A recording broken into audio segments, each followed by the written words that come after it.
ഇരുന്ന് പോവും. അങ്ങനെയാണ് സിനിമ. നമുക്ക് പാതിയിൽ എണീറ്റ് പോകാൻ പോലും തോന്നില്ല. അങ്ങനത്തെ നല്ല സീരിയസ് റോള് കൈകാര്യം ചെയ്യാൻ നല്ല പ്രാപ്തിയായിട്ടും തോന്നുന്നു. പോലീസ് വേഷമൊക്കെ കിട്ടില്ലായിരിക്കും. എല്ലാം ഉണ്ട്. നല്ല സസ്പെൻസ് നിർത്തിയിരിക്കുന്ന ഒരു കഥയാണ്. കുറ്റാന്വേഷണ കഥയല്ലേ.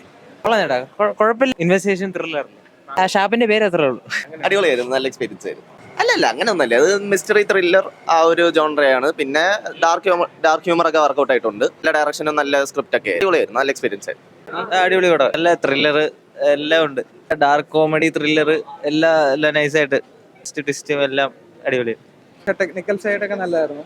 മെറ്റഫേഴ്സ് ഒരുപാടുണ്ട്, പക്ഷെ ടെക്നിക്കൽ സൈഡ് നല്ലതാണ്. ഓവറോൾ വാച്ചബിൾ മൂവിയാണ്. എനിക്ക് അത്ര നെഗറ്റീവായിട്ടൊന്നും തോന്നില്ല. കൊള്ളാം, സിനിമ കൊള്ളാം, കണ്ടുകൊണ്ടിരിക്കാൻ നല്ല രസമാണ്.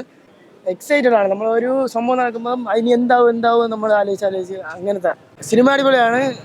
എന്താ കണ്ടുകൊണ്ടിരിക്കാൻ നല്ല രസമാണ്. നമുക്ക് എഡിറ്റ് വേണമെന്ന് തോന്നൂല. എല്ലാവരുടെ അഭിനയവും എല്ലാവരും അടിപൊളിയായി അഭിനയിച്ചിട്ടുണ്ട്. കണ്ടോണ്ടിരിക്കാൻ രസമുണ്ട്. നല്ല രസമാണ്, ട്വിസ്റ്റ് ആണ്, നല്ല രസമുണ്ടായിരുന്നു. നമ്മളെ പ്രതീക്ഷിച്ച് വരുമ്പോഴല്ല, വേറെ രീതിയിലാണ്. ഇഷ്ടമായി, നല്ല പടം. എല്ലാവരും അഭിനയം ഇഷ്ടമായി, കാണാൻ വൈകി. നടൻ അയാളുടെ അഭിനയം നല്ലതാണ്. അഭിനേതായനും നന്നായി ചെയ്തിട്ട് പെർഫോം. പുതിയൊരു തീമാണ്. ഒരു ബന്ധമില്ല, ആ ഒരു വിഷയമായിട്ട് ബന്ധപ്പെട്ട ഒരു നല്ലതായിരിക്കും പടം, നല്ലതായിരിക്കും.